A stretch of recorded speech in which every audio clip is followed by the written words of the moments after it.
जितने भी लोग होते हैं जो लोगों की इस तरीके से हेल्प करते हैं, फाइनली वो खुद जिंदगी में ज़्यादा अच्छा नहीं कर पाते हैं। लेकिन ये जितने भी टॉपर होते हैं ना, ये फाइनली इसी टाइप का काम कर रहे होते हैं जो मैं कर रहा हूँ अभी, दूसरों को ज्ञान देने का।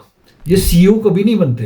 तो ब्रेकअप अगर हो रहा है तो ये भगवान का एक सिग्नल है कि गर्ल, जो कुछ भी तुम्हारे आसपास था, it was not okay, you deserve a better platform, gate out of it. Pappu, प्रेमी और प्रोवाइडर, 3 टाइप के लवर्स होते हैं। तो वही चीज़ें हैं जो हमने बहुत सारी चीज़ें सुनी। आप इस पॉडकास्ट को पूरा देखेंगे तो डेफिनेटली आपके लिए बहुत हेल्पफुल होने वाला है। इट्स नॉट अबाउट कि आप आईटी में हो, स्किल्स में हो, सब कुछ स्किल्स के ऊपर नहीं होता, माइंडसेट के ऊपर भी होता है। हम लोग फिजिकली के लिए जिम जाते हैं बट मेंटली के लिए हमें समझ में नहीं आता कैसे करना है। हे बरीज, थोड़ा पास आओ, कुछ डिफरेंट बताना है।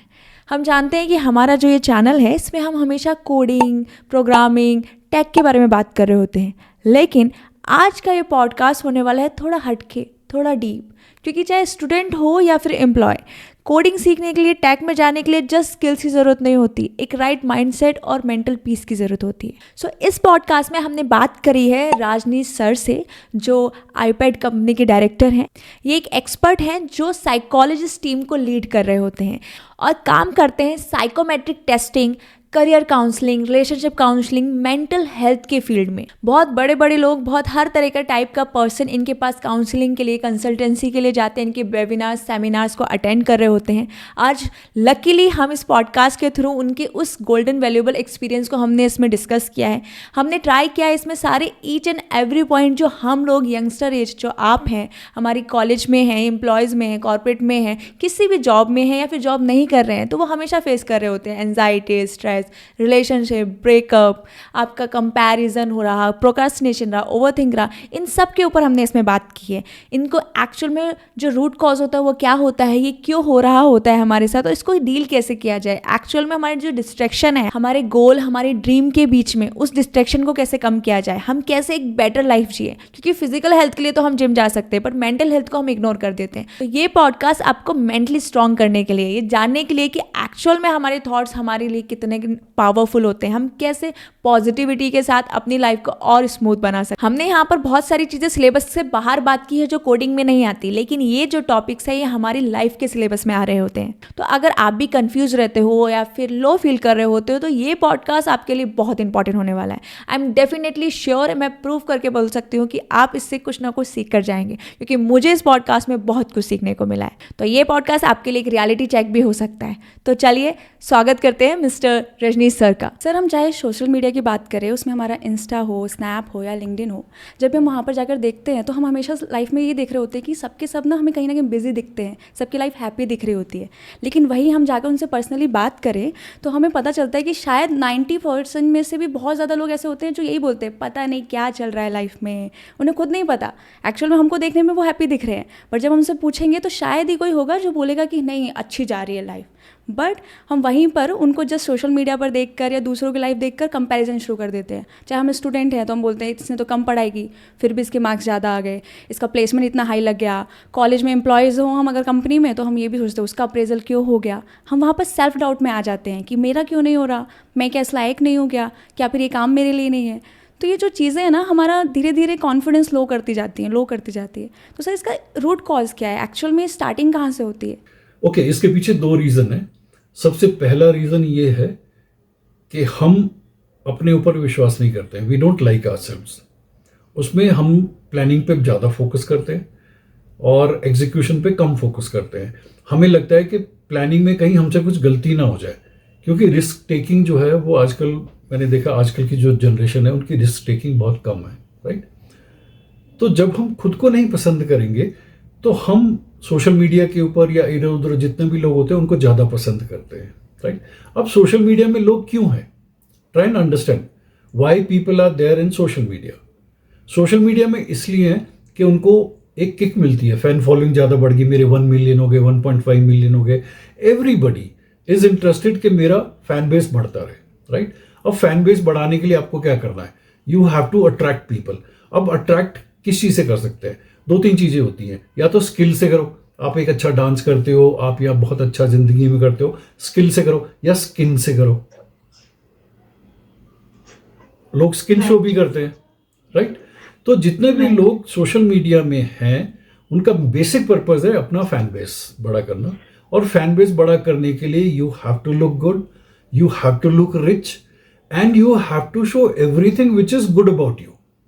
चाहे आप कहीं घूमने चले गए, या कहीं आपके नंबर अच्छे आ गए, या कहीं आपका पैकेज अच्छा हो गया, that's all. You do not expose your negative side. तो रियल सेंस में अगर आप किसी इन्फ्लुएंसर को, जो भी सोशल मीडिया पे फेमस है, उनको रियल सेंस में जानना शुरू कर दोगे, फिर आप उनसे इंप्रेस नहीं हो सकते, चांस ही नहीं है।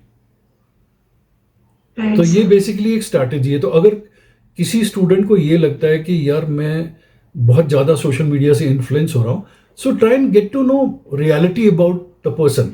हालांकि वो इंसान आपको पता लगने नहीं देगा, बिकॉज अगर रियलिटी पता लग गई तो भैया बहुत मुश्किल है, फिर तो उसके इन्फ्लुएंस वो रहेंगे नहीं, फैन बेस ही नहीं रहेगा। तो ये जो मैं लॉजिक दे रहा हूँ, इसको दिमाग में रख करके चलो, that everybody has positives and negatives. The negatives are not being shown, that's the reason we stay impressed by those people, right. Second चीज बहुत इंपॉर्टेंट है कि आपको you have to start liking yourself if you really want to do well in life.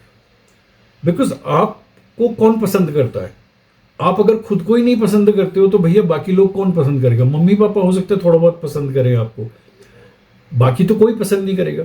तो अगर आप खुद को नहीं पसंद करते हो, तो अगर आप रिलेशनशिप में भी जाते हो तो आप उस इंसान को खा जाओगे, उसको एम्प्टी कर दोगे बिल्कुल एकदम से।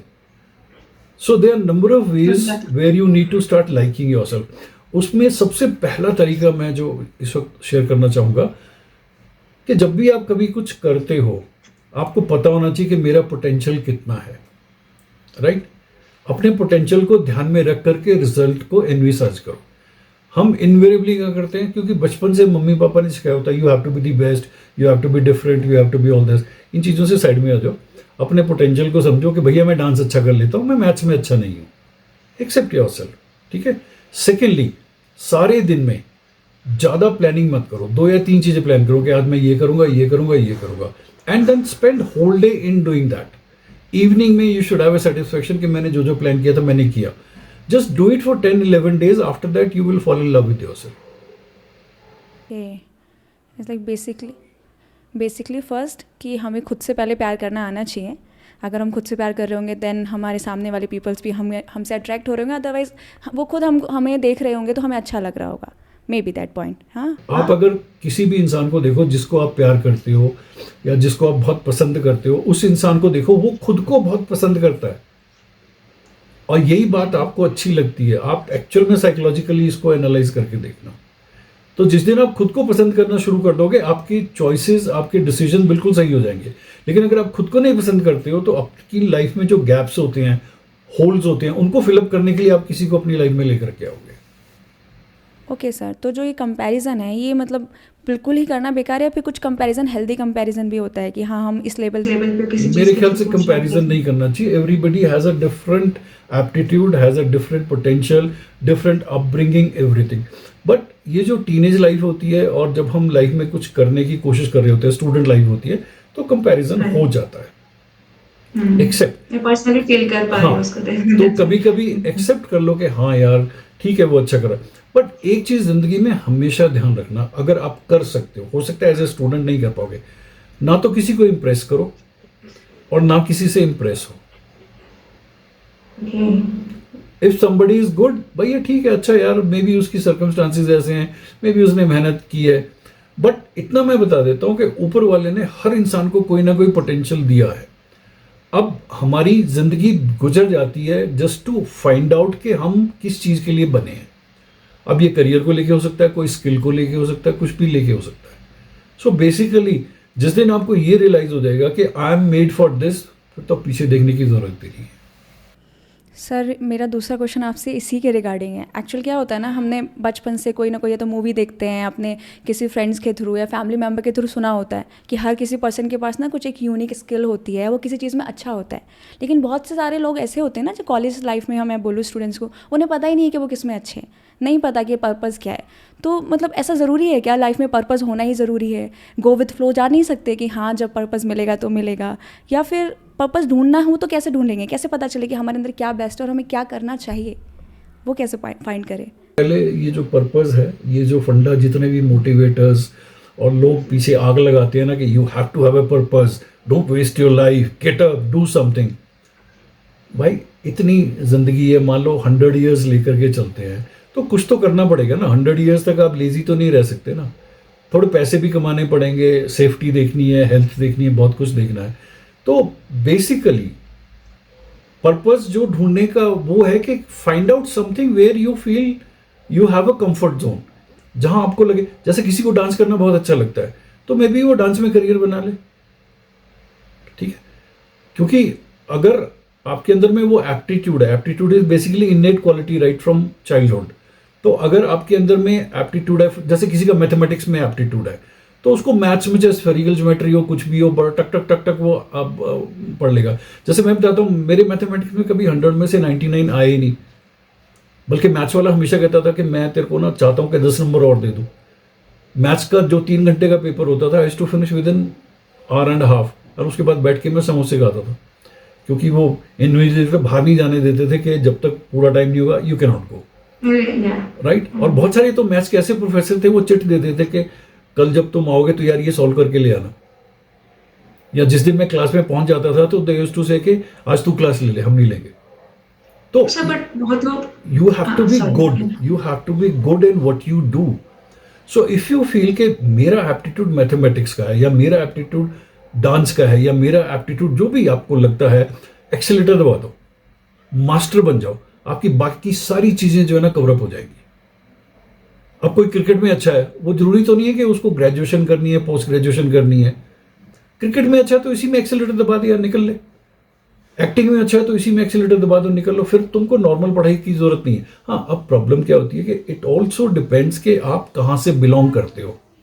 अब अगर आप एक लो मिडिल क्लास या मिडिल क्लास फैमिली से बिलोंग करते हो तो पेरेंट्स की कुछ एस्पिरेशंस होती हैं आपको लेकर के, उनके मन में कुछ फिक्सेशंस होती है कि मेरा बेटा इंजीनियर बनेगा, डॉक्टर बनेगा, एटसेट्रा। तो भैया वो भी थोड़ा आपको देखना है। आप ये नहीं कह सकते कि भाई मैंने एक पॉडकास्ट में सुना था कि जो तुम्हें अच्छा लगता है वो तुम करो, और अब मैं तो एक्टर बनना चाहता हूँ, मुझे नहीं कुछ ये सब करना। तो ये आप गलत जा रहे हो, क्योंकि जिंदगी में आपको क्या करना है उसके लिए आपके पास रिसोर्सेज होने हैं। माँ बाप जो आपको पैसे दे रहे हैं वो बेसिकली इसलिए दे रहे हैं भी तुम पढ़ाई करो, अपना एक सोर्स ऑफ इनकम बना लो, थोड़ी इंडिपेंडेंस लाइफ में ले आओ, उसके बाद में तुम करो जो तुमने करना है यार। तो कई बार अगर आपको लगता है कि आपका एप्टीट्यूड नहीं है और फिर भी आप इंजीनियरिंग में चले गए हो, complete it, get a good placement, start making money, and then think of के okay I will continue engineering because मुझे यहाँ से पैसे आते हैं, but this is what I enjoy doing, get into that. First stable हो जाना है, देन अपने पैशन को फॉलो करना है। अगर हमें फैमिली की तरफ से नहीं है सोर्स, इसलिए इतना सपोर्ट नहीं है, अगर आप बहुत रिच फैमिली से हो जहाँ money is not an issue, तो भैया लकी हो, फिर तुम शुरू से ही करना शुरू कर दो। तो सर अगर जैसे आपने बोला कि हमें पहले स्टेबल हो जाना है, देन अपने पैशन को फॉलो करना है, बट अगर सपोज किसी को पैशन पता ही नहीं है तो क्या उसको ऐसे टेंस्ड होना है कि मुझे पहले अपना पैशन ढूंढना है, या फिर सीधा अपना ऐसा सोचना है कि जब चीज़ें मिल रही होंगी, मुझे समझ में आ रही होंगी, देन मैं उस पर काम करना स्टार्ट करूँ? वो चीज़ कैसे, क्योंकि बहुत लोग कन्फ्यूज होते हैं। Okay, try and answer me, how do you find कि यार दिस इज माय पैशन? जैसे मुझे अपनी टीचिंग पसंद है, तो एज लाइक मैं 6th स्टैंडर्ड में थी जब ना, तो मैंने उसमें अपनी सिस्टर के साथ ऐसा स्टार्ट किया था। जैसे लोग खेलते हैं ना, घर घर खेलते हैं वगैरह, हम लोग टीचिंग खेलते थे कि जैसे वीकली कि 3 दिन आप मुझे पढ़ाओगे, 3 दिन मैं आपको पढ़ाऊंगी, और फिर संडे में हम छुट्टी रखते थे। तो उस दिन मुझे समझ में आ रहा था कि मुझे टीचिंग पसंद है, बट सेम चीज़ जैसे आपने बोला, अब डायरेक्टली हम नहीं सोच सकते कि हाँ टीचिंग वाली लाइन में वाली में जाना है बीच में। मतलब मुझे ऐसा था कि स्टेबल होना चाहिए पहले, देन मैं ऑनलाइन करूँ, मुझे गवर्नमेंट वाली लाइन में नहीं जाना। तो मुझे वो चीज़ समझ आई। बट ऐसे क्या लगता है तुम्हें टीचिंग करने से क्या मिलता है? एज लाइक अगर मुझे कुछ चीज़ आती है, कुछ भी समझ में आता है, और वो सामने वाले को नहीं आ रहा, तो मुझे ऐसा लगता है कि मैं उसे समझाऊं, चाहे वो रात का 2 बज रहा है, मुझे टेंशन नहीं होगी कि हाँ मुझ पे एनर्जी जा रही है उसे करने में। आई लाइक मैं कर सकती हूँ, वो रात में भी रिकॉर्ड कर सकती हूँ, सुबह भी रिकॉर्ड कर सकती हूँ। तो वो काम ऐसा है कि बिना पैसे के भी किया जा सकता है। अब इमेजिन करो तुम एक क्लास ले रही हो और उसमें कुछ बदमाश से लड़के हैं, ठीक है, और वो तुम्हें बहुत बुरी तरीके से they are putting you off, तो would you continue teaching them और you will stop? What exactly you going to get into? I will try to short out कि वो क्या चल रहा है उधर। अदरवाइज मतलब मैं उन 2-3 वजह से टीचिंग तो नहीं बंद करूँगी कि अगर कुछ बॉयज़ हैं जो मिसबिहेव कर रहे हैं, तो जस्ट बिकॉज ऑफ दैम कि मैं अपना पैशन छोड़ूँ या फिर वो क्लास बंद करूँ, मैं तो ट्राई करूँगी कि उसको कैसे सॉल्व आउट करूँ। मतलब उनके 2-3 की वजह से मुझे वो चीज़ नहीं छोड़नी है अपनी। बेसिकली क्या होता है कि जब हम टीचिंग करते हैं, कुछ इस टाइप का काम करते हैं, जैसे बहुत सारे लोग हैं जो डॉग्स की देखभाल करते हैं, या किसी को कुछ ना कुछ ऐसे देते रहते हैं, मतलब समाज सेवा करते हैं, दान करते हैं, ये बेसिकली जो लोग होते हैं ये इनको दूसरों की हेल्प करके किक मिलती है, एक मजा, but that does not mean कि this is their passion, it is not. ये बेसिकली वो अपने लिए करते हैं, उनको मजा आता है, किसी को पढ़ा करके, किसी को पैसे दे करके, किसी को सपोर्ट करके उनको मजा आता है, लेकिन उसका वो साइकोलॉजिकली साइड इफेक्ट नहीं देखते हैं। जितने भी लोग होते हैं जो लोगों की इस तरीके से हेल्प करते हैं, फाइनली वो खुद जिंदगी में ज्यादा अच्छा नहीं कर पाते हैं। जितने भी लोग जिंदगी में अच्छा करना चाहते हैं, एलन मस्क को ले लो, किसी को भी ले लो, भैया ये लोग कोई दान नहीं करते, ये लोग कोई हेल्प नहीं करते हैं, they are very shrewd people, they just look after themselves. So passion is not helping somebody. Passion is something you really enjoy doing, you never get tired doing, right? And then you see your profile going up. 3 conditions बताई हैं मैंने। एक तो you don't get exhausted doing that. ठीक है। Second चीज क्या होता है, your profile is going up. Okay, कि उससे कुछ मिलना भी चाहिए, किसी की हेल्प हो रही है, एटलीस्ट 1% की। नहीं, किसी की हेल्प हो रही है भैया, वो उसको मिल रहा है, तुम्हें क्या मिल रहा है? तुम्हें जो सेटिस्फेक्शन मिल रही है, देखो हर एक इंसान, जैसे हम खाना खाते हैं ना, तो हमने एक पर्टिकुलर अमाउंट ऑफ खाना खाया, हमारा पेट भर गया, ठीक है। उसी तरीके से हमारी बॉडी में कुछ हार्मोन्स रिलीज होते हैं। जब हमने किसी की हेल्प करी तो जो हार्मोन्स हमें चाहिए, जिसको हमें अच्छा महसूस होता है, वो हो गया। तो अब हम अपने आप को बेटर करने के लिए कुछ नहीं करने वाले भैया। इस चीज को थोड़ा डेप्थ में जाके सोचना। जितने भी लोग जरूरत से ज्यादा लोगों की हेल्प करते हैं, वो खुद जिंदगी में कुछ नहीं कर पाते भाई। अगर आपको हेल्प करनी ही है, इफ आपको लगता है कि आपके अंदर में कीड़ा है हेल्प करने का, there is nothing wrong in it. आप इंडिपेंडेंट हो जाओ, एक बहुत अच्छा प्रोफेशन पकड़ लो, बहुत अच्छा फाइनेंशियली आपका एक सेटअप हो जाए, उसके बाद लोगों की हेल्प करो। अभी घर से आपको एक पर्टिकुलर अमाउंट आता है, आप हॉस्टल में रहते हो और उसी में से आप किसी की हेल्प करने की कोशिश कर रहे हो और मदर टेरेसा बन रहे हो कि हाँ आई एम हेल्पिंग पीपल। भैया you doing wrong. You should look after first yourself. अपनी देखभाल करो बहुत अच्छे से, एक अच्छे मुकाम पे चले जाओ।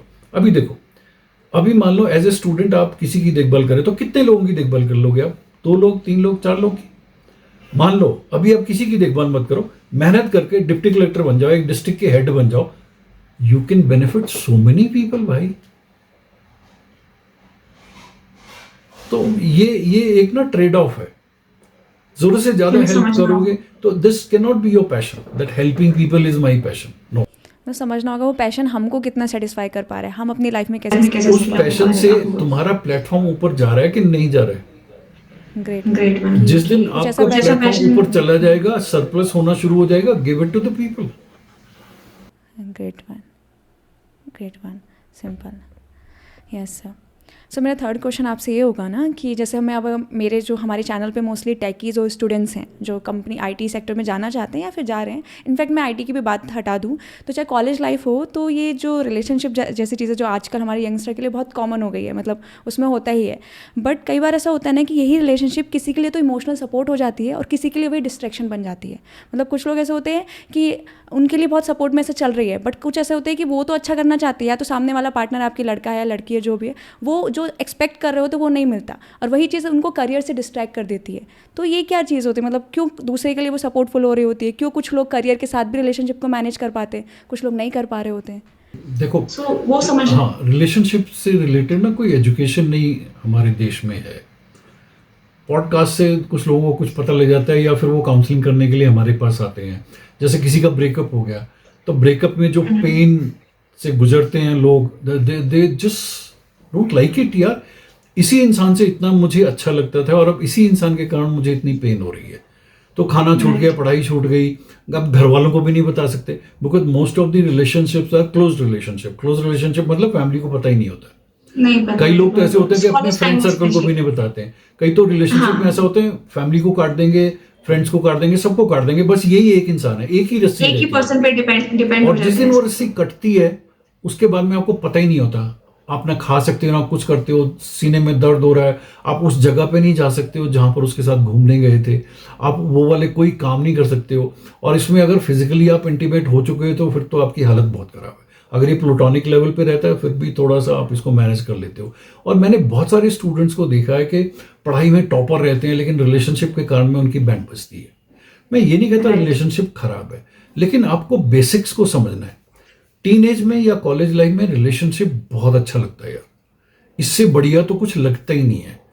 बहुत सारे केसेस मैंने हैंडल किए जहां पर लड़के कहते हैं कि सर वो फ्रंट बेंच पे बैठती है और मैं सारा दिन उसी को देखता रहता हूं, मेरे से पढ़ाई होती ही नहीं है।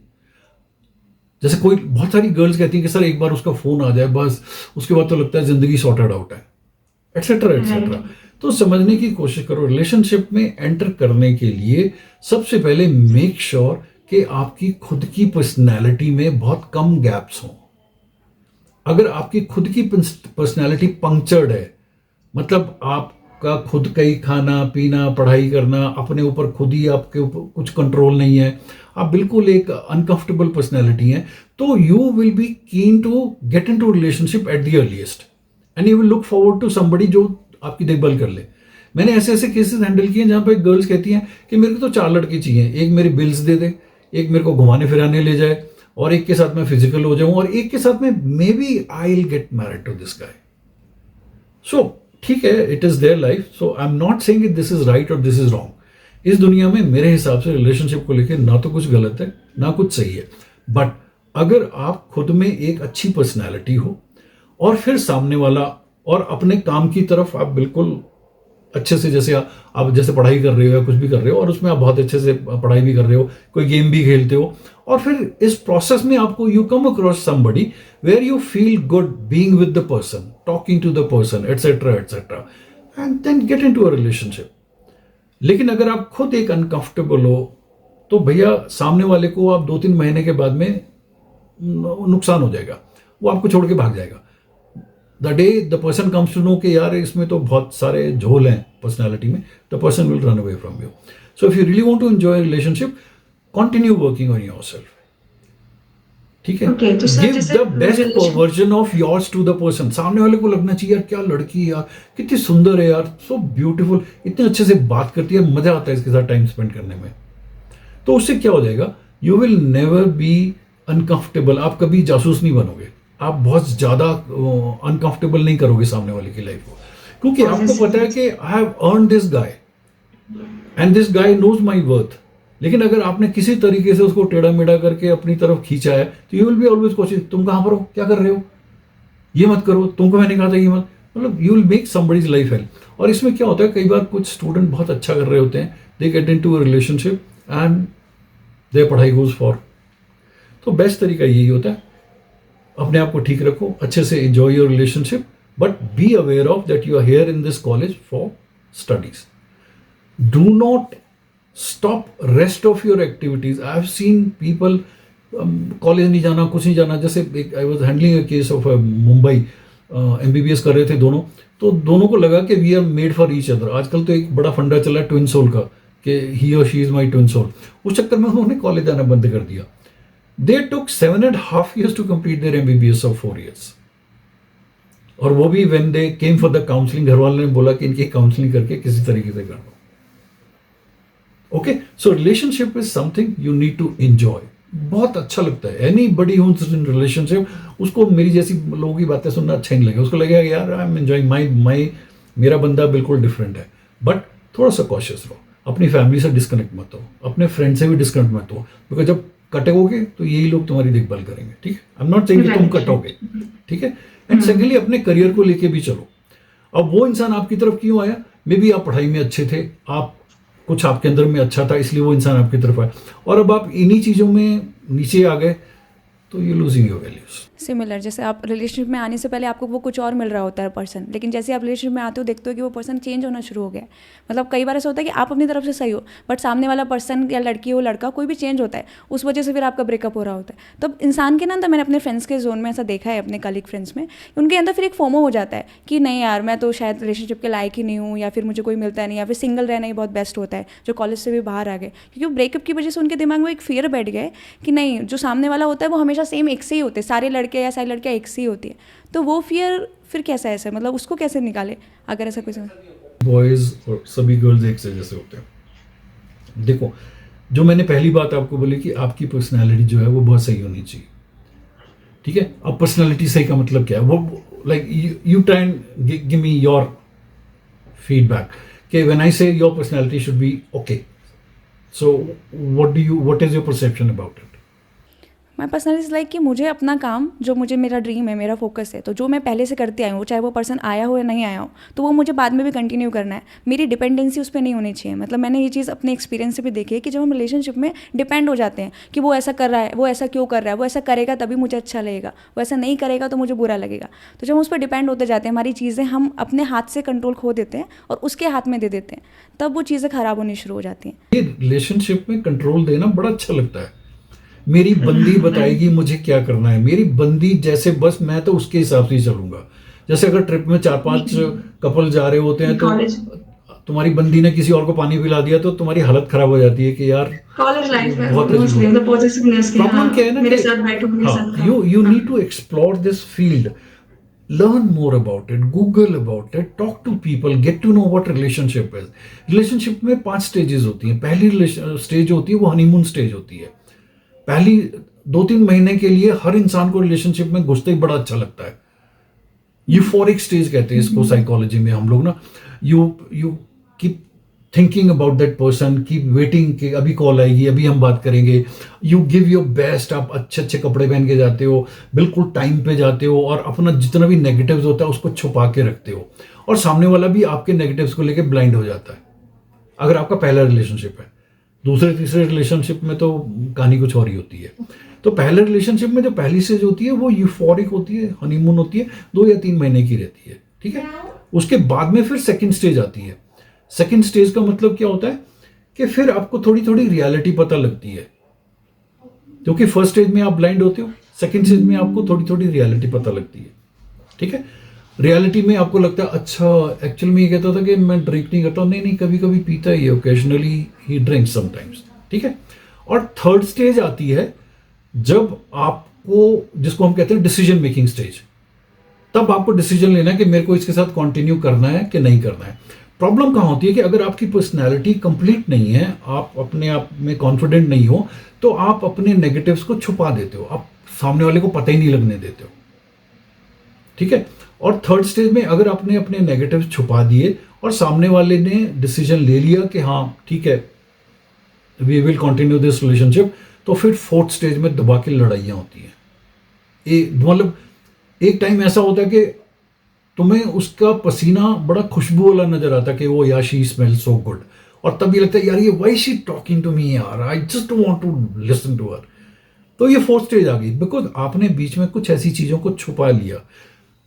देखो नेगेटिविटी हर इंसान में होती है, तो थर्ड स्टेज में अगर आप क्लियरली बोल दो कि देखो यार दीज आर माई नेगेटिव्स, ठीक है। फर्स्ट स्टेज में ठीक है ज्वाइन होने के लिए आपने फट्टे मारे जो कुछ किया, लेकिन थर्ड स्टेज में when you are on taking decision you should be absolutely truthful to each other. Relationship सच्चाई पे ही चलता है, इनिशियली नहीं, क्योंकि इनिशियली अगर आप सच्चाई बताते रहोगे ना तो वो जो आप कह रहे थे ना कि यार सभी लड़के ऐसे होते हैं सभी, अरे यार थोड़ा फट्टा मारना पड़ता है शुरू में, हल्का सा जो है ना जैसे दाल में नमक डालते हैं उतना झूठ बोलना पड़ता है।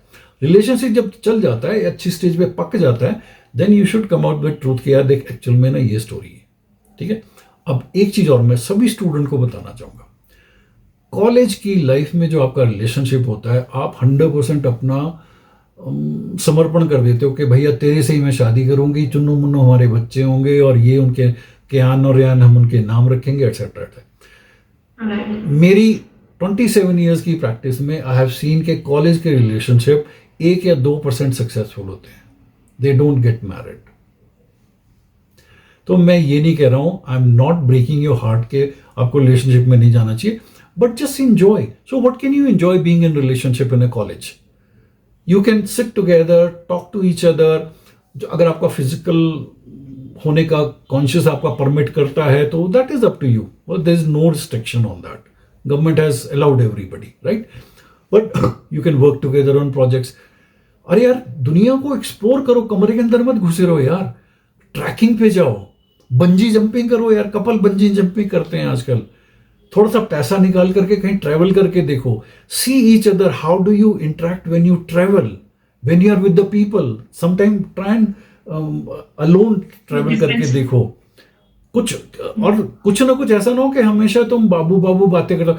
कभी जो मान लो तुम दोनों कंप्यूटर साइंस वाले हो, तो थोड़ा सा यार प्रोग्रामिंग के बारे में भी बात करो यार, थोड़ा सा प्रोजेक्ट करके भी तो देखो। हो सकता है both of you are good in mathematics, puzzle, pillow talking के अलावा थोड़ा पजल भी तो कर सकते हो, कुछ तो कर सकते हो। सो एंजॉय बीइंग टुगेदर, तब तुम्हें रियलिटी पता लगेगी। एंड डिफरेंट सिचुएशन में हमें पता चलेगा कि सामने वाला पर्सन कैसे रिएक्ट करने वाला है। और उसको जज मत करते रहो। मेन पर्पस ये होना चाहिए कि मुझे अच्छा लगना चाहिए, and this guy should also feel good, and let's keep exploring this life and let's explore it together. हाँ, अगर फिर मन कर जाएगा कि यस यार वी शुड कंटिन्यू, तो कंटिन्यू, राइट। क्योंकि ये मोस्टली ये जो चीज़ें, ये क्वेश्चन है हमारे जो स्टूडेंट्स हैं उनमें मोस्टली हर किसी ने फेस किया होगा, कर रहा होगा, या फिर हो सकता है आगे जाकर करने वाला हो। तो ऑब्वियसली मैं चाहती हूँ कि इस पॉडकास्ट के थ्रू उनको बहुत ज़्यादा हेल्प मिल रही हो, और डेफिनेटली वो मिल रही होगी इसे सुनने के बाद। नेक्स्ट जो मेरा क्वेश्चन है वो सबसे मतलब हर कोई उससे कहीं ना कहीं कनेक्ट कर पा रहा होगा, क्योंकि अब हम जिस लाइन में आ गए ना, जिस यंग एज में है, हम 20+ एज में आ जाते हैं, तो हमारे ऊपर ना रिस्पॉन्सिबिलिटी बढ़ जाती है अपनी फैमिली की, अपनी चीज़ों की, आसपास की, अर्निंग की। तो हम कहीं ना कहीं ओवर थिंक करना शुरू कर देते हैं। ओवर थिंकिंग क्या होती है, हमने थॉट्स पकड़ा, हमें पता है कि वो काम के नहीं है, यूज़फुल नहीं है, बट फिर भी हमारे दिमाग में आ रहे हैं, बार बार हम उन्हें रिपीट कर रहे हैं। और सेम चीज़ उसके साथ हमारा होता है प्रोक्रेस्टिनेशन, कि हम अपना थिंकिंग तो करते हैं, मगर जहाँ पे टाइम पे जिस ध्यान को, जिस थॉट को पकड़ के काम करना है, वो नहीं कर पा रहे होते, प्रोक्रेस्टिनेट करते हैं, वहीं पे ओवरवेल्म होना शुरू हो जाते हैं, हमारा प्रेशर बढ़ना शुरू हो जाता है। फिर हम वही बोलते हैं सिंपल वर्ड, हमें स्ट्रेस हो रहा है, हमारी एंजाइटी हो रही है। तो कैसे कंट्रोल की जाती है, मतलब ओवरथिंक हमें पता है जी, प्रोक्रेस्टिनेशन क्यों करता है एक इंसान? क्योंकि शायद interest, we can say in another word, कि हम उस काम को करना समझ नहीं पा रहे हैं, इग्नोर कर। जब अपने ऊपर जरूरत से ज्यादा कॉन्फिडेंस आ जाता है तब प्रोक्रेस्टिनेशन। अच्छा, कितने 10 बजे जाना, तो यार मैं ना 9:30 उठ करके बस ऐसा करूंगा, 5 मिनट में ये करूंगा, फिर ये करूंगा, फिर ये करूंगा, फिर ये करूंगा। तो 9:30 जैसे ही बजते हैं, कोई बात नहीं यार, 5 मिनट लेट हो जाऊंगा, तो 9:35 पे शुरू कर दूंगा। तो करते करते फाइनली जब 10 मिनट ही रहते हैं, फिर वो हाथ खड़े कर देता है, I am not doing it. तो प्रोक्रेस्टिनेशन में एक कंडीशन ये भी होती है कि you feel you are too good and बहुत अच्छे से आप इसको कर सकते हो, ठीक है। प्रोक्रेस्टिनेशन हम तब भी करते हैं जब हम किसी चीज को अवॉइड करना चाहते हैं, हम एक्चुअल में करना नहीं चाहते हैं, बट समहाउ हमें करना पड़ता है उसको। तो हम किसी न किसी तरीके से रीजनिंग करते हैं अपने दिमाग में कि क्या करना जरूरी है, etcetera etcetera. Let's say we don't want to get into some uncomfortable situation also, तब भी हम प्रोक्रेस्टिनेशन करते हैं। Procrastination is the best thing a human being can do. ये सबसे अच्छी चीज होती है और सबको बहुत अच्छी लगती है, चाहे वो प्राइम मिनिस्टर हो किसी कंट्री का, चाहे वो स्टूडेंट हो, चाहे कुछ भी हो। एक तो सबसे पहले इसको नेगेटिव फॉर्मेट में नहीं देखना चाहिए। ये जितने भी मोटिवेटर्स होते हैं ना, you are wasting time, you are lazy, get up, get out of the bed, do it. अरे भाई रिलैक्स। सबसे पहले एक्सेप्ट करो कि हाँ यार, आई एम अ प्रोक्रेस्टिनेटर, मैं प्रोक्रेस्टिनेट करता हूं भाई, मैं ओवरथिंक करता हूं। जितना आप इस चीज को नेगेटिव वे में लोगे, उतनी ये चीज आपको बहुत ज्यादा तंग करेगी। अगर आप एक्सेप्ट कर लो कि मैं प्रोक्रेस्टिनेट करता हूं, तो बात ठीक है। अब if you really want to get out of it, तो मैं 2-3 साइकोलॉजी के बड़े अच्छे टिप्स दे देता हूं और आप इस चीज से बाहर आ जाओगे, ठीक है। पर क्योंकि आपको आदत पड़ गई है प्रोक्रेस्टिनेशन की, तो यू आर स्मार्ट इनफ। आप खाना खाते हुए भी कुछ सोच रहे हो, आप ट्रेवल करते हुए भी कुछ सोच रहे हो, मतलब आपको लगता है कि आप तो यार बहुत ही हाईली इंटेलिजेंट हो कि कुछ भी करते करते और कुछ सोच भी रहे होते हो, राइट। तो ये वाली चीजें हैं जो आपको प्रोक्रेस्टिनेशन में लेके जाती। तो सबसे पहले टेक इट कि this is not a bad thing, it happens with everybody, but yes if it is making you uncomfortable, you feeling bad about it, then do these action. सबसे पहले अगर आप दिन में 3 या 4 बार अपना फेस वॉश कर लो, तो भैया आप प्रोक्रेस्टिनेटर करोगे ही नहीं। क्योंकि जितने भी प्रोक्रेस्टिनेटर होते हैं, दे avoid taking bath, splashing water on their face. कोई भी इंसान अगर प्रोक्रेस्टिनेट कर रहा है, नहीं कर रहा है, वो चेहरे पे पानी, क्योंकि चेहरे पे जैसे ही पानी डाला तो जो थॉट्स हैं, जो कुछ है, वो सब खत्म हो गए भाई। Refreshment of your brain thoughts. जितना आप पानी चेहरे के ऊपर में मारोगे, आपके ये थॉट्स निकल जाएंगे। सेकंड चीज बहुत इंपॉर्टेंट, अगर आपको कुछ करना है एंड यू फील कि यार हो सकता है कि मैं सोचने बैठ जाऊं और फिर फाइनली मैं ये चीज ना करूं, तो घड़ी की तरफ मत देखो, don't look at the watch. घड़ी की तरफ मत देखो। जैसे होता है कि आपको एक पर्टिकुलर टाइम पे एक जगह पे पहुंचना है, तो आप फिर अकॉर्डिंगली प्लान कर लेते हो मेंटली कि अभी इतना टाइम है तो अभी मैं सो जाता हूँ, अच्छा अभी मैं गेम खेल लेता हूँ, अभी ये कर लेता हूँ, फिर वो कर लूंगा। नहीं, अगर आपको लगता है कि आप हो सकता है इस चीज को अवॉइड कर जाओ, तो घड़ी की तरफ मत देखो, just get ready, just get ready. हाँ, इसके लिए हिम्मत चाहिए। It is not so easy जो मैं कह रहा हूं, but if you really want to get out of it, this is how you have to do it. Splash water on your face, don't look at the watch, just do it. That is the only thing. But still if you happen to procrastinate, it's okay, everybody does it, it's not a bad thing. तो sir जैसे लोग इसी में to do list बनाते हैं, अपनी journaling लिखते हैं, जैसे हमने सुना है मेडिटेशन करो, ये करो, वो सारी चीज़ें कैसे काम करती हैं? मतलब अगर हम टू डू लिस्ट बना के रखें कि हमें ये टास्क करना है, ये सब चीज़ें करनी है, तो टू प्रोक्रेस्टिनेट, आप अपनी जिंदगी को खुद हेल बनाते हो। मुझे एक बात बताना यार, इतने क्या काम करने होते हैं एक स्टूडेंट को या एक इंसान जो अभी भी जिसने नौकरी शुरू करी है? एम्प्लॉय का 4-5 चीजें होती हैं कि हाँ मेरे को ये करना है, इतने बजे ये करना है, उसके बाद ये काम करना है। ये दिमाग में इंजीनियरिंग की है या जो भी आपने पढ़ाई की है, तो आपके दिमाग के चक्षु उतने खुल चुके हैं भैया। आपको टू डू लिस्ट करने की, to do list is basically a stress giver. आप उस लिस्ट को लटका देते हो, ठीक है, और उसके बाद में फिर आप बार बार करते नहीं हो, आप फिर देखते रहते हो कि अच्छा यार अभी ये रह गया, अच्छा अभी ये रह गया। अरे व्हाई यू स्ट्रेसिंग योरसेल्फ यार? अगर कोई काम नहीं हुआ तो नहीं हुआ, and if the work is so important, might as well do it यार, just do it. So basically अपने मजे नहीं लेते।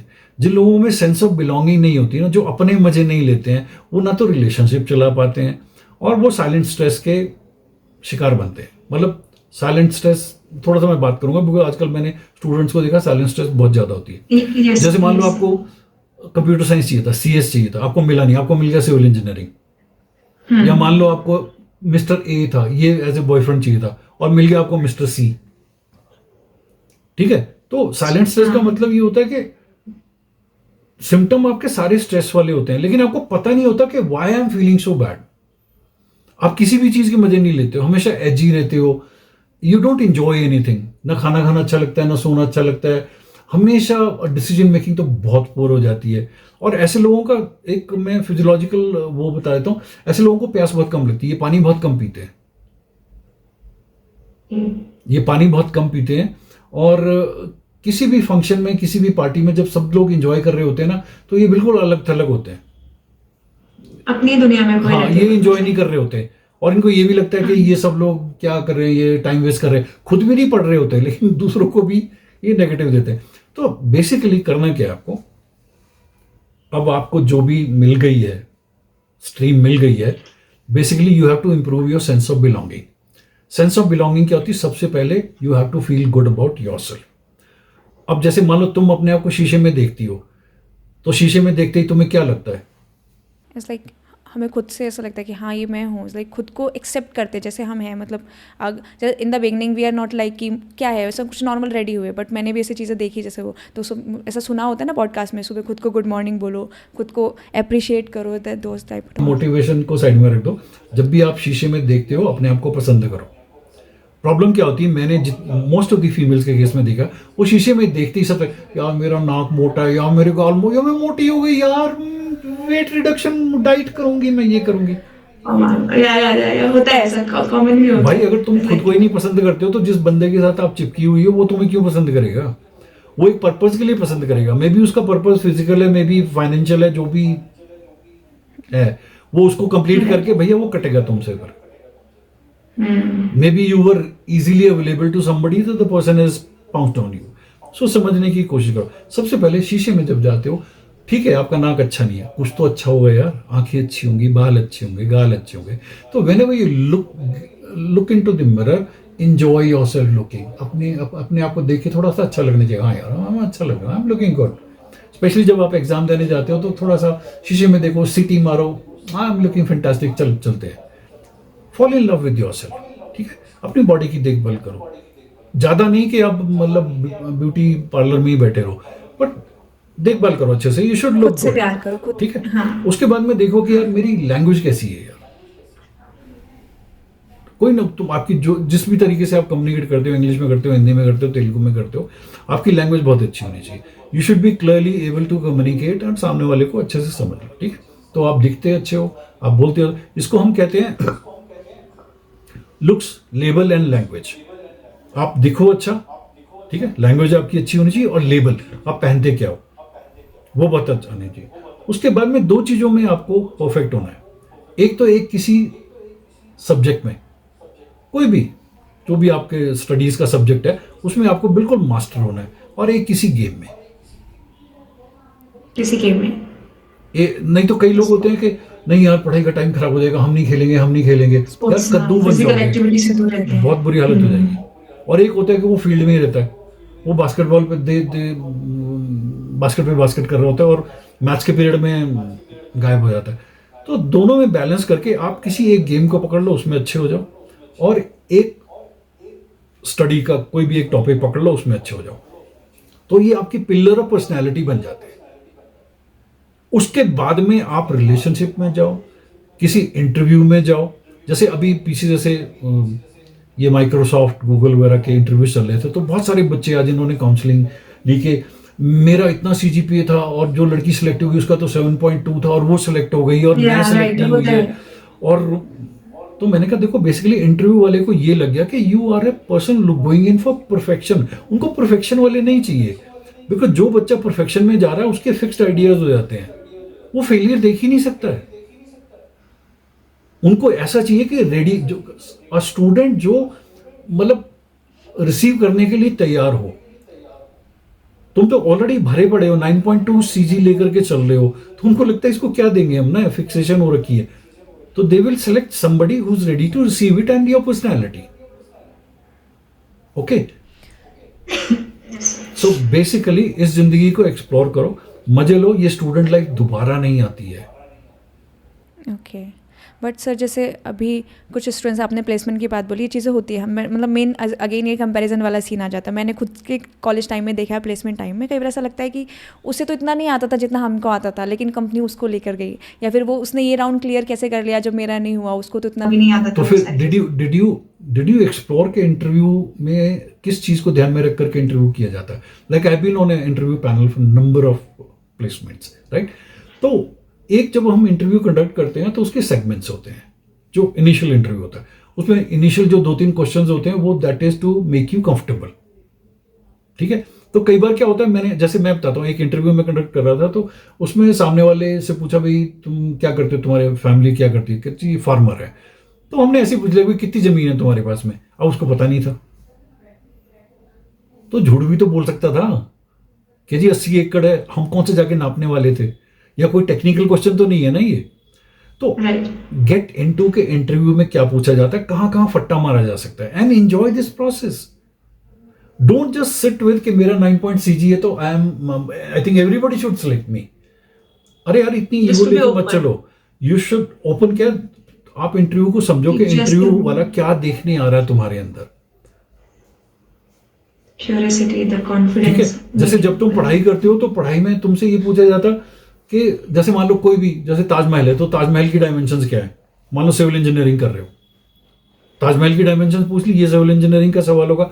लेकिन अगर तुम किसी बहुत अच्छी कंपनी में जा रहे हो तो वो ये पूछेगा कि ताजमहल बनाया क्यों था. अब तुम्हें ये तो पता कि उसकी ये डायमेंशंस है, but you don't know the background story of it. So if you understand कि जो इंटरव्यू लेने आते हैं वो ये जानना चाहते हैं, these are the qualities they are looking forward to, and then work on those qualities. Perfectly fine. ये जो सीजीपीए आपका अच्छा है, दैट इज वन एरिया, उसी को पकड़ के नहीं आप सक्सेस मिलोगे.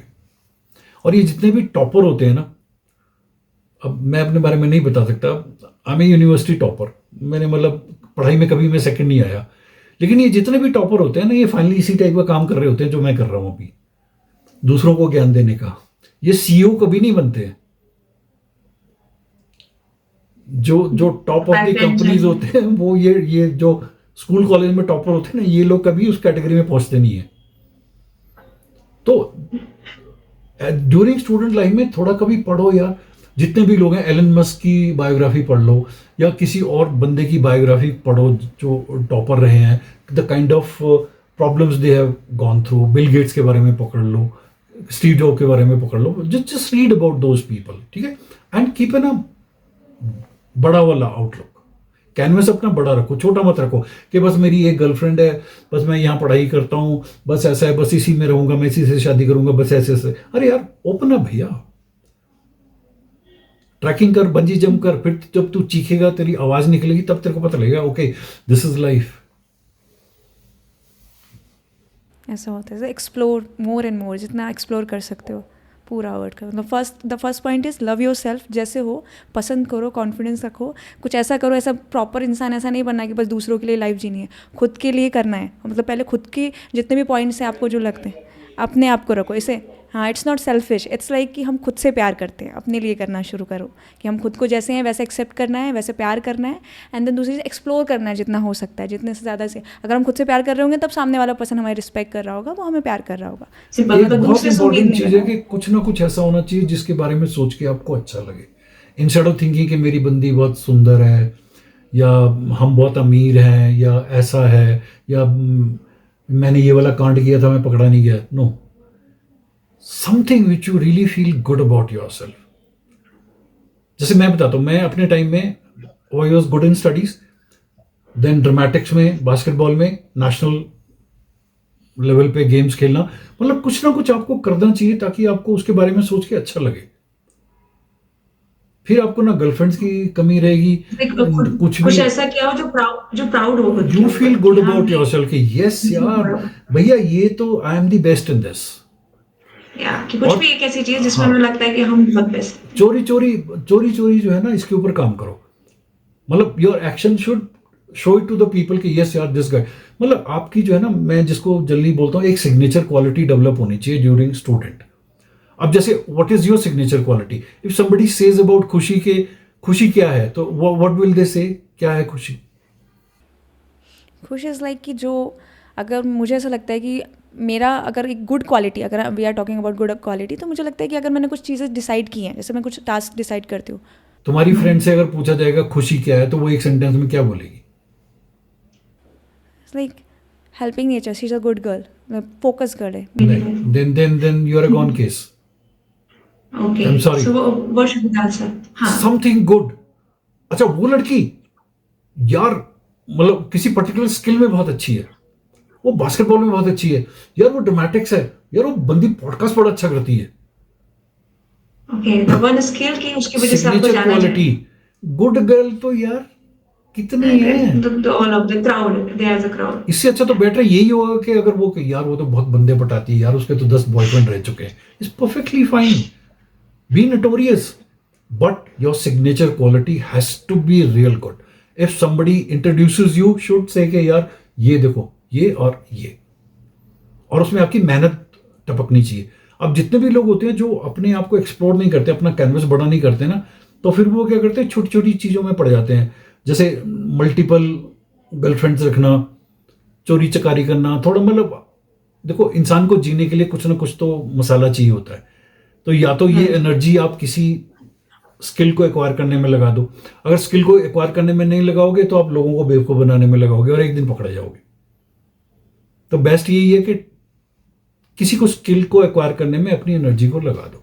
जैसे ब्रेकअप होता है, बहुत सारी गर्ल्स होती हैं, ब्रेकअप होता है, घर पे नहीं बता सकती, ये हो सकती, मैं नाम नहीं लेना चाहूँगा, बहुत सारी ऐसी गर्ल्स थी जैसे इंजीनियरिंग कॉलेज की थी और उनका ब्रेकअप हो गया, बुरी हालत कि मैं सुसाइड कर लूँगी, ये कर लूँगी। आई सेड देखो ब्रेकअप जब किसी इंसान का होता है तो ट्रेमेंडस अमाउंट ऑफ एनर्जी निकलती है। अब इसको आप रो रो करके, उसको गालियां देकर, खुद को गालियां दे करके आप निकाल लो, या फिर इसी एनर्जी को किसी कंस्ट्रक्टिव उसमें डाल दो। तो मैं जनरली क्या करता था, बहुत पहले, अब नहीं करता हूं, तो मैं इस टाइप की गर्ल्स को ट्रैकिंग पे ले जाता था, पहाड़ चढ़ा देना, तो उनको जैसे त्रिहुंड है धर्मशाला के पास में, तो इस टाइप की जब आप 2 रात तंबू के अंदर में रहते हो, इस टाइप की जब एक्सरसाइज करते हो ना, तो फिर वो बंदा वैसे ही दिमाग से निकल जाता है। ठीक है, उसके बाद में जब वो बंदा दिमाग से थोड़ा बहुत निकला, ज्यादा तो नहीं निकलेगा, it take 6 months 9 months before that goes out from my mind. Then I tell them कि अब जितना भी गुस्सा आता है ना, बेस्ट ये है कि इसको किसी कंपटीशन एग्जाम की तैयारी में लगा दे। I don't want to give you names, but there are number of females those who cracked their civil services exam just because of this. Otherwise उनका प्लान यही था कि हम बस नॉर्मल इंजीनियर बन जाएंगी, उसके बाद हमारी शादी हो जाएगी और दोनों अपना नौकरी करेंगे. उन्होंने अपनी एनर्जी एक राइट डायरेक्शन में तो ब्रेकअप अगर हो रहा है तो ये भगवान का एक सिग्नल है कि गर्ल, जो कुछ भी तुम्हारे आसपास था, it was not okay, you deserve a better platform, gate out of it. But you need to understand, you need a very good support system when you're going through a breakup, because it's not easy to come out of breakup में जैसे हम कई बार ये बोलते हैं कि अपने boyfriend को भी यूज करो एज ए मेडिसिन. जैसे कई बार क्या होता है कि जब ब्रेकअप हो जाता है तो आप खुद को ब्लेम करते हो, मतलब ब्लेम गेम चलती है एटसेट्रा, करते करते 2-3 महीने हालत जो है आपकी खत्म, ना अपना खाना खाते हो, ना कुछ करते हो, ना किसी को बता पाते हो, और हर चीज में आपकी परफॉर्मेंस डाउन हो जाती है, राइट. और कई बार क्या होता है, चेस्ट पेन शुरू हो जाती है और आपको ये लगता है कि शायद हार्ट अटैक ना आ जाए या कुछ ऐसा ना हो जाए. So that is the time we suggest them कि use your boyfriend as a medicine. Talk to your boyfriend whenever you feel. Ex boyfriend हो गया अब तो, जब भी तुम्हें बुरा लग रहा है तो उससे बात करो. नहीं तो कई बार हम उन बॉयज को बोलते हैं कि देखो, let her go through this breakup smoothly, कुछ नहीं करना. जब उसको बहुत ज्यादा प्रॉब्लम होगी तो she will give you a call, क्योंकि the first thing done is whenever there is a breakup, क्या ब्लॉक करते हैं एक दूसरे को. ब्लॉक कर दिया, बात नहीं करनी, फ्रेंड्स उसके पास नहीं जाने देंगे एटसेट्रा. ऐसा नहीं करना है. उसको इस्तेमाल करो. जब भी तुम्हें बहुत अनकंफर्टेबल लगता है 2 मिनट के लिए उससे बात करो, so you will feel better. हाँ, बात क्या करनी है ये इंपॉर्टेंट है. बात जब आपको करनी है तो ये नहीं बोलना कि I am missing you, we had such a wonderful life, can we reconnect. No, कोई इमोशनल मत करो, वो और भाग जाएगा दूर. बेसिकली जस्ट टॉक टू कि हाँ यार लाइफ थोड़ी अनकंफर्टेबल लग रही है, but yes I am coming out of it.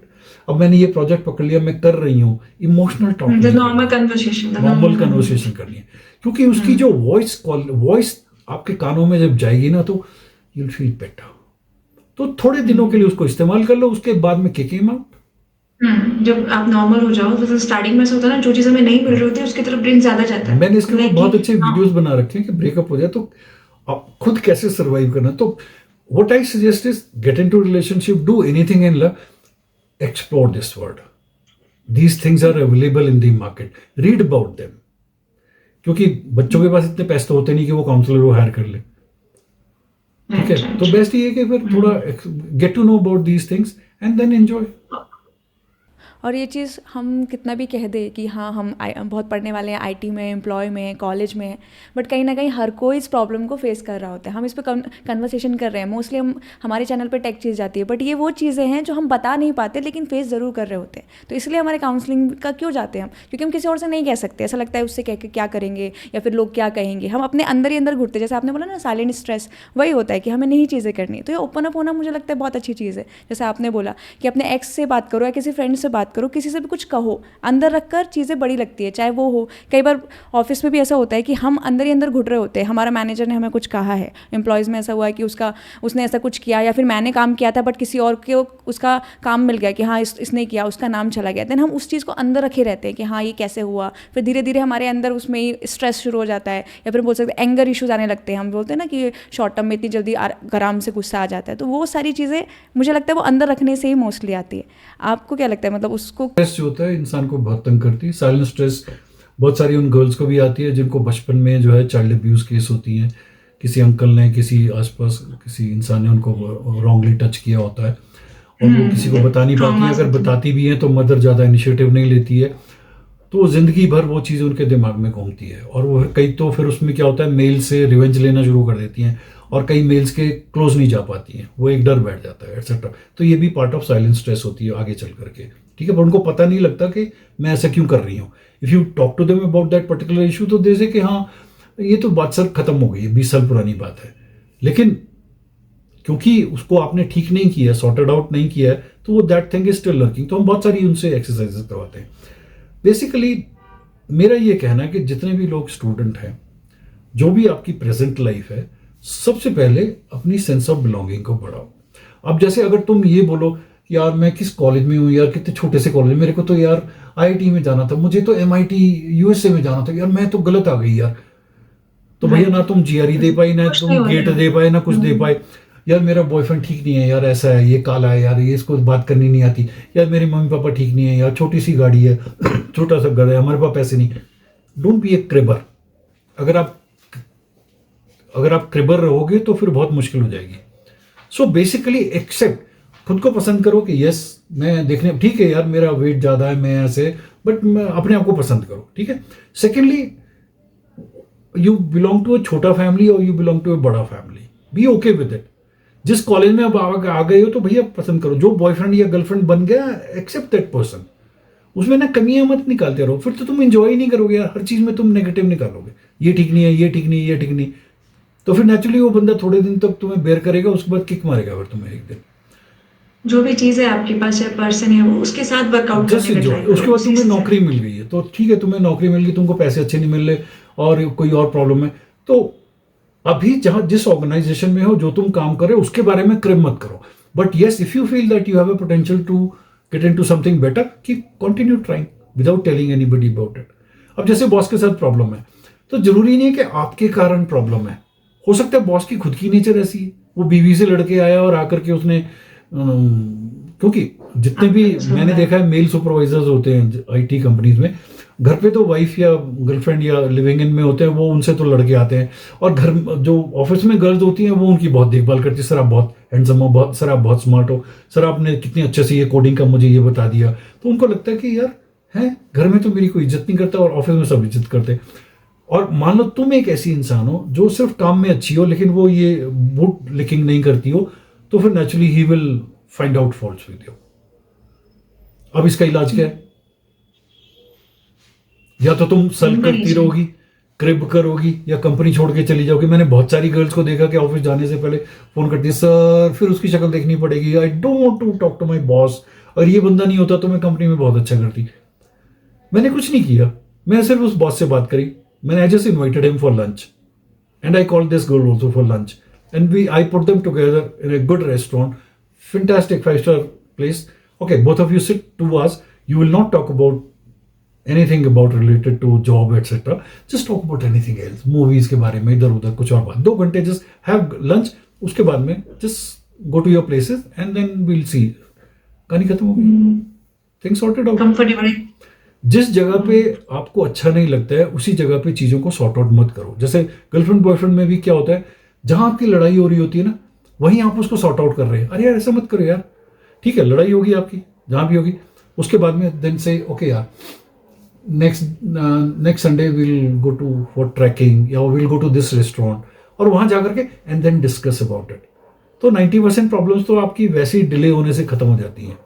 लेकिन जिस एरिया में आपकी प्रॉब्लम होती है वहां पर उसका सोल्यूशन मत ढूंढो, बिकॉज वहां की वाइब्रेशंस आपको सपोर्ट नहीं कर रही हैं भाई।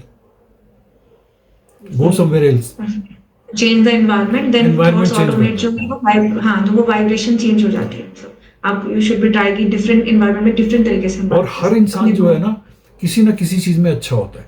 अब जैसे तुम ये बोलो कि मेरा बॉयफ्रेंड अच्छा नहीं है, वो ये खराब है, ये खराब है, अरे यू नेवर नो कि वो किसी और के लिए बहुत अच्छा है। और ये को डिफरेंट होता है। लाइफ की स्ट्रेटेजी है, A likes B, B likes C and C likes A. जैसे मान लो तुम्हारे पीछे एक लड़का पड़ा हुआ है तो वो तुम्हारे लिए पप्पू है, लेकिन एक ऐसा लड़का है जिसके पीछे तुम पड़ी हो और वो तुम्हें भाव नहीं देता, तो तुम सारा वक्त उसके पीछे उसी के बारे में सोचती हो और इस बंदे की तरफ तुम ध्यान नहीं देती हो। बट यू नेवर नो कि जो तुम्हारे लिए पप्पू है, जो मतलब तुम्हारे पीछे पड़ा हुआ है, वो भी किसी के लिए प्रेमी है। ये मतलब 3 कैटेगरी में डालता हूं मैं इनको ना, पप्पू, प्रेमी और प्रोवाइडर। 3 टाइप के लवर्स होते हैं। एक पप्पू होता है जो तुम्हारे पीछे पड़ा रहेगा, बाद में अगर इनसे शादी हो जाती है तो डोमेस्टिक वायलेंस होती है, बिकॉज एक दिन उसको ये फीलिंग आती है कि okay now I am the husband. एक प्रोवाइडर होता है, वो अपनी भी देखभाल करता है, तुम्हारी भी देखभाल करता है, लेकिन उसके साथ रहने में ना अंकल वाली फीलिंग आती है, एक वो लवर वाली फीलिंग नहीं आएगी, because hill B too much into taking care of you and himself. और एक प्रेमी होता है जो तुम्हारे लिए कुछ नहीं करता, कभी टाइम से भी नहीं आएगा, लेकिन तुम हमेशा उसके बारे में सोचती रहोगी। So learn about all these things and enjoy life. Great one. That's a really great conversation. Like the last question is like sir, जैसे मैंने बोला कि हमारे यहाँ टेकीज़ हैं, तो स्टूडेंट्स को बहुत बार ऐसा होता है कि प्लेसमेंट्स आ रहे हैं या फिर स्टार्टिंग ही अभी कॉलेज की है, तो वो बहुत सारी चीज़ों से लाइक मैंने जैसे बोला कि ओवर थिंकिंग से, अपने जेलसी से, कंपैरिजन से, तो ऐसे कुछ गोल्डन टिप्स जो नॉर्मल भी लाइफ चल रही है कि वो ऐसा कुछ दिन का कुछ ऐसी चीज़ें, एक अच्छी हैबिट्स डालें जिनकी वजह से उनकी लाइफ अच्छी होनी शुरू हो जाए। मतलब आपके अकॉर्डिंग कुछ ऐसे टिप्स जो कि कोई भी नॉर्मल पर्सन, उसे भले ही स्ट्रेस नहीं है या हो सकता है, तो ऐसी चीज़ें क्या अडॉप्ट करे, ऐसी कौन सी गुड हैबिट्स ऐड करे जिसकी वजह से उसकी लाइफ जो है वो और नॉर्मलाइज हो जाए और आगे कभी फ्यूचर में सर इश्यूज ना आ रहे हो। सवाल तुमने पूछा ना, ये बेसिकली एक कैटेगरी ऑफ पीपल होता है जिसको हम विक्टिम कैटेगरी कहते हैं, काइंड ऑफ लूजर कैटेगरी कह सकते हैं। देखो, कभी भी आप किसी एग्जाम में जाते हो, किसी इंटरव्यू में जाते हो, तो एक पर्टिकुलर एटीट्यूड, एक पर्टिकुलर एयर अपने साथ लेके जानी है। मैं तुम्हें एक छोटा सा एग्जांपल देता हूं। एक लड़की अपनी कार से उतरी और वो एक शॉप में जा रही है और वो 4-5 लड़के बैठे हुए हैं, गुंडे टाइप के ना, मोटरसाइकिल पे गुड़ गुड़ गुड़ टाइप के। अब लड़की की हालत खराब हो रखी है कि यार अब ये कुछ बोलेंगे एटसेट्रा, तो वो डरती डरती जाती है और वो लड़के पक्का कमेंट मारते हैं और इसकी हालत खराब हो जाती है।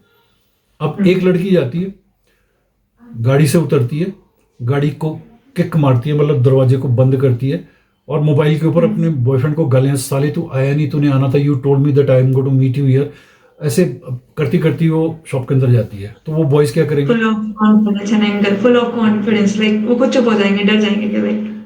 सो winning attitude, when you go for the interview, ठीक है आपको कुछ नहीं आता है।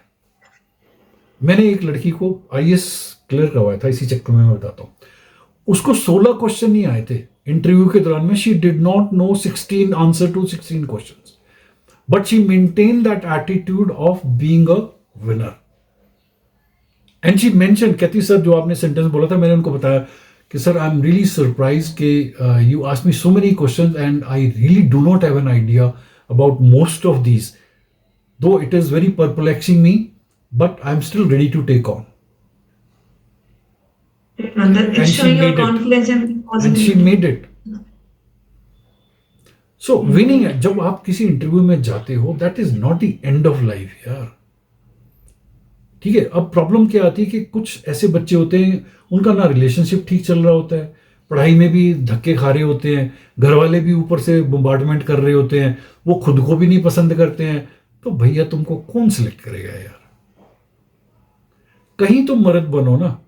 मे भी तुम्हारी, अब चलो थोड़ा अनकंफर्टेबल हो जाओगे, जहां पर भी एक फीमेल एज ए गर्लफ्रेंड या वाइफ अपने पार्टनर को विनर की फीलिंग नहीं देती है ना, वो बंदा गया। एक लड़की अगर अपने पार्टनर को ये बोले कि यार तू स्मार्ट लगता है, तू हैंडसम लगता है, यार तूने ये डिसीजन बहुत अच्छा लिया, यार you are good in when you do this thing, I really like it, तो उस बंदे का सेल्फ एस्टीम बहुत ऊपर हो जाती है। अब कई फीमेल्स को मैंने देखा बहुत kind of a constipated type रहती हैं, वो ना कभी अप्रिशिएट ही नहीं करेंगी। बंदा जितना मर्जी अच्छा लगे, बंदा जितना मर्जी अच्छा करे, वो कभी बोलेंगी नहीं। तो ये थोड़ा सा देखना, मेल को भी ये देखना है कि मैं अपनी गर्लफ्रेंड को ऐसे सपोर्ट करूं कि वो भी बहुत अच्छे करियर में करे, राइट, और वो भी जिंदगी के मजे ले, और सिमिलरली फीमेल को भी उसकी देखभाल करनी है। कई बार क्या होता है कि दोनों के एटीट्यूड में, बिकॉज ऑफ बहुत ज्यादा एक दूसरे को पसंद करने के चक्कर में, वो दोनों के प्रोफाइल को नीचे गिरा देते हैं। सो जितने भी लोग इंटरव्यू में जाते हैं या किसी भी कंपटीशन में जाते हैं, एक विनर एटीट्यूड के साथ जाओ, लुक गुड, अपने कपड़े प्लान करके, अपने जो भी इंटरव्यू में हो रहा है, जिन लोगों से भी जो बातचीत करिए, एंड वॉक इन लाइक ना। देखो हाँ, as far as knowledge is concerned, एक कॉलेज में अगर मान लो कोई कंपनी आई, वॉलमार्ट आ गई या जो भी अच्छी कंपनी आ गई, उसको पता है कि ये जितने भी बंदे बैठे हैं, थोड़ा बहुत नॉलेज में डिफरेंस हो सकता है, किसी का सीजी थोड़ा कम होगा, किसी का ज्यादा होगा। So they can not really understand a personality within 10-15 minutes, और टेक्निकल इंटरव्यू की बात अलग है, वो टेस्ट वेस्ट ले लेते हैं, लेकिन अदरवाइज जो फाइनल सिलेक्शन होती है उसमें तो it is your personality, you have to look good. ये जो 16 इंच है यहाँ से लेकर के ये बहुत अच्छा लगना चाहिए, और सामने वाले को लगना चाहिए कि यस यार, मतलब आपको ये फीलिंग देनी है कि भाई मैं आपकी कंपनी में आना चाहता हूं, आई रियली लाइक दिस कंपनी। तो कंपनी के बारे में थोड़ा पढ़ के जाओ, know about the kind company etcetera etcetera, और उनको ये वाली फीलिंग देनी है कि भैया मेरे को तो इसी कंपनी में काम करना है, चाहे मेरी सिलेक्शन हो गई है but I have heard a lot about this company and these are the curiosity दिखानी है कि हाँ हम कितने ज्यादा एंथुसियास्ट हैं आपके यहाँ काम करने के लिए, क्या क्या चीजें। तो सामने वाला कोई मैजिशियन थोड़ा भी है, वो बेसिकली देखेगा कि यार ये बंदा ठीक लगता है, कल को ये मेरी टीम में आया तो मैं I think I can keep him in my team, right. और बाकी अच्छे कॉलेज में, और कॉलेज के हिसाब से ही कंपनीज आती हैं, और विनिंग एटीट्यूड होना चाहिए कि हाँ ठीक है। और अगर तुम्हें किसी क्वेश्चन का आंसर नहीं भी आता है तो फंबल करने की जरूरत नहीं है, नहीं आया, वो टेक्निकल चीजें थी, वो टेक्निकल इंटरव्यू में देख लिया उसने, अभी प्लेजेंटली हैप्पीली पॉजिटिवली अच्छे से enjoy talking to the person. और अगर उसकी आंख में डाल के देख सकते हो, नहीं देख सकते हो तो यहाँ देखना शुरू कर दो, ठीक है। और एक बेस्ट तरीका मैंने ये देखा जब मैं इस टाइप की क्लासेस कंडक्ट करता हूँ, अब मान लो आप पता लग जाता है कि यार ये वाला इंटरव्यू ना कॉन्स्टिपेटेड है, यार ये ज़्यादा बहुत ही मतलब श्रूड है एटसेट्रा है, तो अब आपने पहले ही एक पिक्चर बना ली इस बंदे के बारे में हाइपोथेटिकली, या जब आप कमरे में गए तो आपको लगा कि यार I don't like this person, but भैया तेरे को नौकरी चाहिए ना, तो find out something. May be उसने जो शर्ट का कलर है वो बहुत अच्छा है, मे बी उसका हेयर स्टाइल अच्छा है, मे बी उस बंदे में कुछ अच्छा नहीं, उस बंदे के पीछे कुछ ऐसा है जो तेरे को ज़्यादा अच्छा लग रहा है। So focus on that particular thing and feel good, क्योंकि अगर आपके अंदर से हैप्पीनेस ऊज कर रही है ना, तो वो सामने वाले को पता लग जाएगी कि यार this guy is happy talking to me.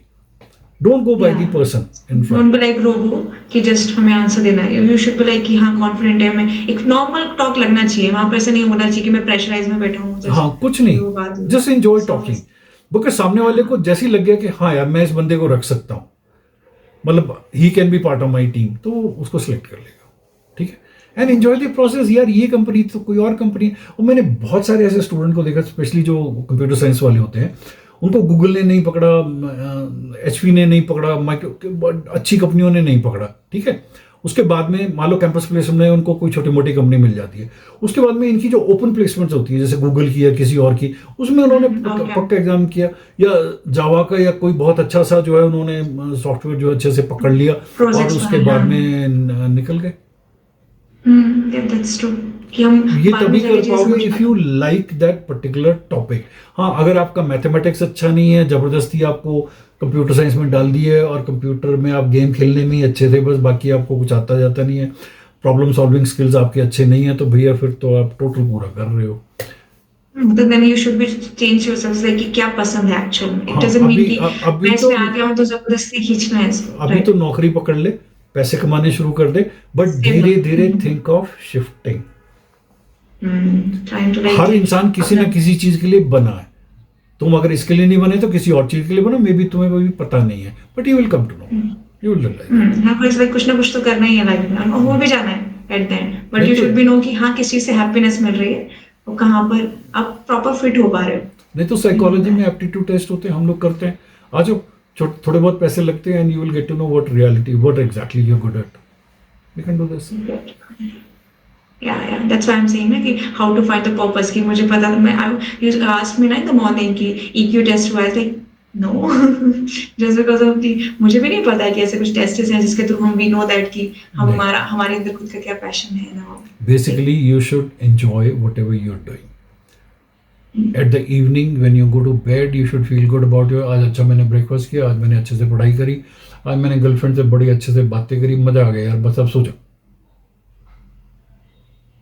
Because रात को सबकॉन्शियस माइंड एक्टिव रहता है, जो भी आप सोच के सोओगे वो उसी टाइप की लाइफ आपकी बनेगी, because it all depends upon what file lies in your subconscious mind. अगर आप रात को रोते रोते सोते हो यार ये ठीक नहीं हुआ, ऐसा नहीं हुआ, उसने मेरी बात नहीं, यार वो फोन नहीं उठा रही है, ऐसा, तो ये सब आपके सबकॉन्शियस माइंड में जा रहा है, and that is what is indicating the poor quality of your life. So whenever you go to bed make sure that is the time your subconscious mind की खिड़की खुली होती है, कुछ रिग्रेट नहीं हो रहा, हमें खुशी हो रही है कि हमारा दिन just recall things which have gone good in that day. जो ठीक नहीं गई उसके बारे में रिकॉल ही मत करो रात को स्पेशली। ओके, और मोस्टली क्या होता है ना, हम लोग रात में वही चीजें याद कर रहे होते जो हमें पेन दे रहे होते, बस हम अपोज कम कर रहे होते। प्रॉब्लम ये होती है कि लोगों को ना सोचने की आदत पड़ गई, उनको ना बड़ा मजा आता है सोचना, उनको लगता है करने से पहले नहीं यार थोड़ा मैं सोच लेता हूँ, नहीं अच्छा ऐसा फिर ऐसा फिर ऐसा, बस जिसको ये आदत पड़ गई ना तो वो थोड़ी प्रॉब्लम है। गलत नहीं है, हर इंसान की आदत होती है सोचना, बट जब आपको लगे यार it is becoming painful, I am into too much of over thinking, फिर अपने आप को हाँ, गाली देना जरूरी है। Then you need to literally abuse yourself कि साले बकवास करने की जरूरत नहीं, पहले ये काम कर ले। उसके लिए मैं एक छोटा सा टिप दे देता हूँ, अगर आप चाहते हो। मैं हर इंसान को ये बोलता हूँ कि अगर आपकी ओवर थिंकिंग बहुत ज़्यादा है, हालांकि इसको एग्जीक्यूट करने में थोड़ा टाइम लगेगा, तो अपने लिए ना सारे दिन में जैसे प्लान करते हैं ना, ये ब्रेकफास्ट टाइम है, ये वॉशरूम टाइम है, ये पढ़ाई टाइम है, एक थिंकिंग टाइम रख लो, थिंकिंग विंडो रख लो। जैसे इवनिंग में 5 से 6 थिंकिंग विंडो रख ली, तो जब भी आपको लगता है, देखो जब आप सोचना शुरू करते हो तो आपको ध्यान नहीं होगा, लेकिन द मोमेंट यू रियलाइज कि यार I am thinking too much, तो जस्ट टेल योरसेल्फ कि मेरी थिंकिंग विंडो है ना 5 से 6, उसको सोचूंगा मैं भी लिख लेता हूँ, फिर ये मैं थॉट तब सोचूंगा। 3-4 दिन करके देखो वो थॉट ही नहीं आएगा, खत्म कहानी।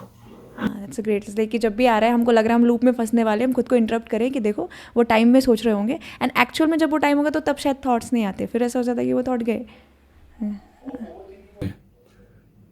मतलब देखो, अगर आपका माइंड बहुत एक्टिव है, ओवर थिंकिंग कर रहे हो, बहुत ज़्यादा सोच रहे हो, तो आपका शरीर बिल्कुल गया। तो एक बैलेंस बनाना बहुत जरूरी है। देखो जितने भी लोग जिम में जाते हैं, खूब एक्सरसाइज करते हैं, यहाँ से थोड़ा सा अनकंफर्टेबल होते हैं, तो बेसिकली एक बैलेंस बनाना बहुत जरूरी है। अगर आप फिजिकली भी एक्टिव रहते हो, इसलिए मैंने बोला ना, पढ़ाई का एक सब्जेक्ट और एक गेम, तो उससे आपका बैलेंस बना रहेगा। You will enjoy loving a person also, and the person will also enjoy being with you. Okay, बस मेरे ख्याल से Yes. आज yes that's really amazing, like thank you so much, not for just आपने answer दिया, आपने एक new like नई सोच दी है हम लोगों को कि कैसे हमें चलना चाहिए, कैसे प्रेशर जो हमारे आसपास की सराउंडिंग्स है, कि हमें खुद से प्यार करना आना चाहिए। सबसे द वन पॉइंट जो भी मैंने सर से सीखा कि हम खुद से कितना प्यार करते हैं, ये ज़्यादा मैटर करता है कि हम जैसे भी, हमें खुद को एक्सेप्ट करना आना चाहिए। हमें किसी एक स्किल पे काम करना ज़रूर होना चाहिए कि हाँ हम कॉन्फिडेंट हो पाएँ, प्राउड हो पाएँ कि हम क्या कर रहे हैं, एटलीस्ट दूसरा भी बताए कि हाँ ये इस चीज़ में अच्छा है और नहीं है, क्या चीज़ है। फिर जब हम खुद से खुश हो रहे होंगे, जब खुद के ऊपर काम कर रहे होंगे ना, तो ऑटोमेट जो हमारे सराउंडिंग चीज़ें वो अच्छी हो रही होंगी। तो वही चीज़ें हैं जो हमने बहुत सारी चीज़ें सुनी। आप इस पॉडकास्ट को पूरा देखेंगे तो डेफिनेटली आपके लिए बहुत हेल्पफुल होने वाला है। इट्स नॉट अबाउट कि आप IT में हो, स्किल्स में हो, सब कुछ स्किल्स के ऊपर नहीं होता, माइंडसेट के ऊपर भी होता है। हम लोग फिजिकली के लिए जिम जाते हैं, बट मेंटली के लिए हमें समझ में नहीं आता कैसे करना है। हमें खुद को पता है कि हम मेंटली क्या प्रेशर फील कर रहे हैं, दूसरों को नहीं कह पाते। तो इसीलिए हमें काउंसलिंग में, या फिर हमारे जो सर हैं या हमारे काउंसलर्स हैं, इनके तो हम समझ पा रहे होते हैं एक्चुअल में मेंटली स्ट्रॉन्ग कैसे बना जाता है, कि कैसे अपने आप को गुड पॉजिटिव थॉट्स दिए जाते हैं, कैसे नेगेटिव थॉट को इग्नोर किया जाता है, कैसे अपने सराउंडिंग्स को ठीक किया जाता है। क्योंकि स्ट्रॉन्ग हमें फिजिकली के साथ साथ मेंटली भी होना ज़रूरी है, जितना हमारा area actually main the youngster age, जिस एज में हम लोग हैं। So thank you so much sir, आपके साथ बहुत मज़ा आया, बहुत ज़्यादा, बहुत सारी चीज़ें सोचने को मिली, सीखने को मिली, नई नई सोच मिली, और मुझे पूरी उम्मीद है कि ये पॉडकास्ट सबके लिए हेल्पफुल होने वाला है। Thanks again, thank you so much.